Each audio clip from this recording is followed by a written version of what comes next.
অজস্র হতাশায় আমাদের মনটা ঘিরে থাকে, তাই না? অথচ সময় চলে যাচ্ছে, খুব ক্ষুদ্র সময় নিয়ে এসেছি আমরা। এক একটা দিন পার হচ্ছে, এক একটা দিন মৃত্যুর দিকে ধাবিত হচ্ছে। কত আক্ষেপ এই জীবনে আমাদের। অন্তিম সময় চলে আসছে যে সেদিকে খেয়াল নেই। রবের সন্তুষ্টির জন্য কোনো প্রচেষ্টাই নেই। মানুষের সন্তুষ্টিতেই তো ব্যস্ত আমরা। অথচ আমাদের প্রতিটি কর্ম স্রষ্টার সন্তুষ্টির আশায় করা উচিত।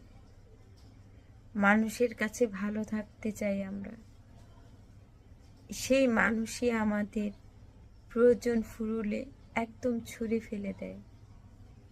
যে মানুষটার কাছে ভালো থাকার জন্য সর্বোচ্চটা দিয়ে চেষ্টা করি, সেই মানুষটাই একটা সময় আমাকে আর চিনবে না।